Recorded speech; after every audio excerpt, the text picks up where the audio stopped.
I am not going to be a dictator. I'm going to manage like we did. I'm not going to have time for retribution. We're going to make this country so successful again. I'm not going to have time for retribution. And remember this, our ultimate retribution is success. What did you hear last night? What Trump was that? This is a Trump who is, as you say, and my colleagues might notice this as well, starting to look at a general election and trying to grapple with his own comments and frankly his own past behavior that his aides are concerned about him highlighting at various points over the course of the last year. He said at his CPAC speech, this wasn't off the cuff, he said, I am your retribution. To voters who feel that they have been wrong, but the reality is that Trump has a very long history of seeking payback, and so there's a reason that people have focused on that. Those remarks are not helpful to him in a general election, and so you're seeing him trying to shift in terms of a general election electorate. Whether that will be successful is an open question, but I think last night was the beginning of him trying to make a turn. This kid, a teenager, jumps in next to you, his shirt's ripped off. At this point, you become even more terrified, right? As you're trying to figure out what's going on, and one can only imagine. And then Kelly, though, you do something, incredible presence of mind, but also giving all of us just a brief moment of understanding what you were going through. It was so loud that you couldn't hear a thing, even if you were screaming. I mean, I don't know, for some reason that brings this alive to me.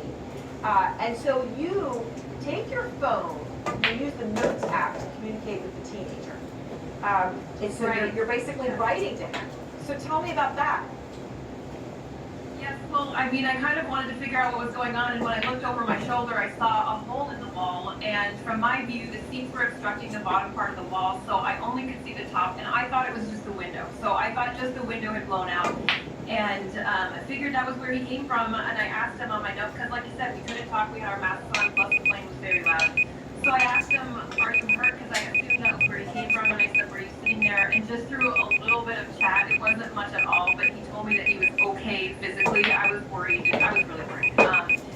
But he told me he was okay physically, and we kind of gave each other a thumbs up to let each other know that it was okay for the moment. I mean, we were safe, we were buckled in, we had our masks on, and at that point, there was nothing else to do. It was really great that he and his mom got away from that row and had other places to sit for the descent. I mean, it's incredible. As you shared, he wrote, that was unbelievable. My name is Jack, by the way. Thanks for your kindness. I mean, showing in him an incredible presence of mind to be able to respond to you in that moment. I mean, he almost died. His shirt was ripped off, and the Seattle Times spoke exclusively with his mother, and she tells them that she saw his seat twisting backward toward the hole. She saw his seat headrest ripped off and sucked off into the void. She sees her son's arms jerked upwards. I mean, she could think her child's about to be sucked out of the plane. And then she tells him, she reached over, she grabbed his body, she's pulling him towards her, filled with adrenaline as I've ever been in my life. I mean, I'm sure she struggles to even find the words. That this is what had just happened. Right, I know, and I couldn't imagine being in that situation. That's why I didn't write very much, and he didn't either, because honestly, our adrenaline was both so high. It was super scary. Nobody could really find the right words. There just really are no adequate words to describe, the terror that you're feeling. And I cannot imagine what his mom must have been feeling like in that moment. So, I mean, I was just glad to know that he was safe, his mom was safe seated, and we just needed to get back down on the ground. That was it. It's the snow and the wind, basically making a topographic elevation here. This is a very high peak here. K22 is the lift that is right there going all the way down to Olympic Valley. And so that cornice would have been right up here on top of this element right there. That snow just kind of drifting up there and waiting to fall. And obviously it did right down here, right down through and toward Olympic Village, Olympic Valley. I can tell you that a lot of the people that I've been listening to now on the scanners saying this was a fairly big avalanche. This wasn't just a small little chute. So obviously search and rescue is still going on there. He can slam a Jeep. He can toss a bear. He can wrestle a bull by its horns. But the Hulk met his match. Birthday party for a 4-year-old in Brazil, when his toes couldn't handle the floor. The little girl who came closest to getting squished by the bulk of the Hulk seemed delighted. Look at the terrified face of the girl fleeing with her dolly. Thus the Hulk joined the ranks of the face planters, the singer who found himself skating on thin carpet, but continued to sing, the contestants in the grandparents' derby, even the Atlas robot, at least the robot managed to get up by himself. Unlike the Hulk, who needed help, the godfather of the birthday boy says the superhero was uninjured, got up and danced. When you hire a fill-in for $143 the same day as the party, after the original guy you booked disappeared, well, you can't expect your Hulk to be incredible. CNN, New York.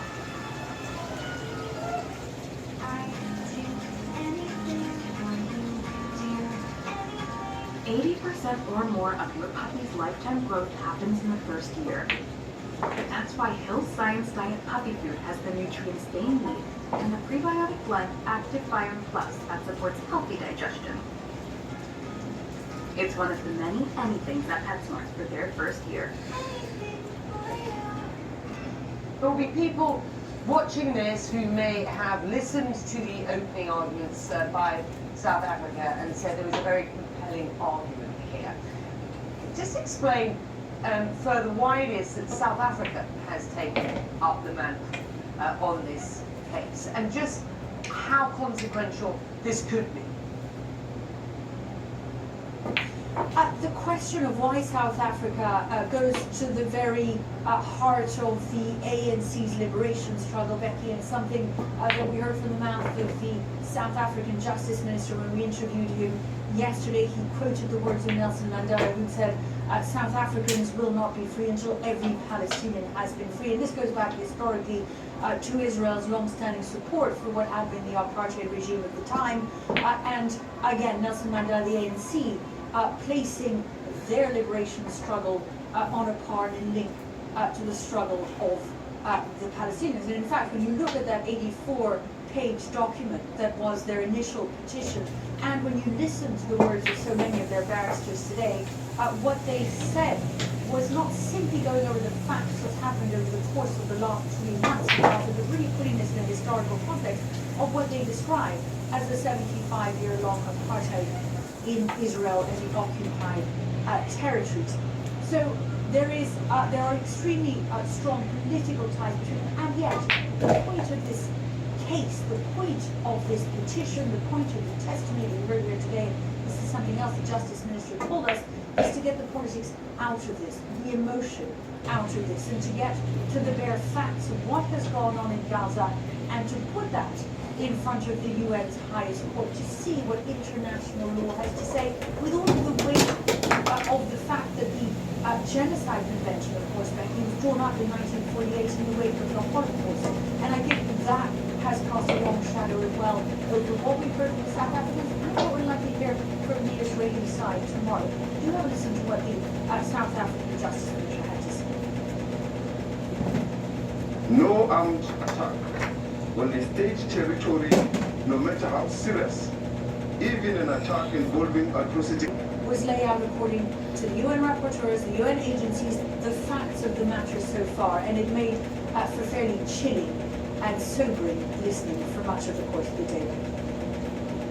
And on that issue of self-defense, Israel, South Africa says, is still the occupying power in Gaza, so Israel cannot argue it is acting in self-defense over territory it controls, but even if it could self-defense, can never take the form of genocide. So that is how that is baked into the prosecuting arguments here. What can we expect to hear from Israel tomorrow, Melissa?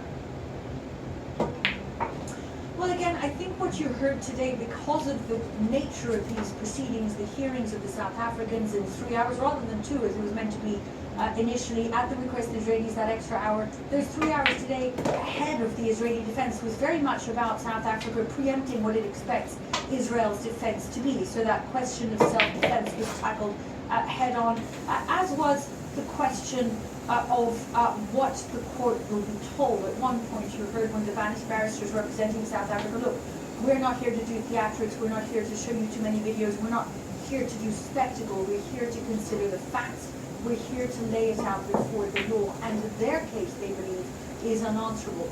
They set the bar relatively low, Becky. They're not asking the court at this stage to consider the question of genocide. They're asking the court to accept that there may be the possibility that genocidal acts are being committed, and that is reason enough to order in their favor that these provisional measures be ruled upon, which would demand that Israel pause its hostilities, and that they believe is a fairly strong case that they've outlined today.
Living with metastatic breast cancer means I cherish my memories. But I don't just look back on them. I look forward to the chance to make new ones every day with Verzenio. Verzenio is proven to help you live significantly longer when taken with fulvestrant. Verzenio plus fulvestrant is for HR-positive, HER2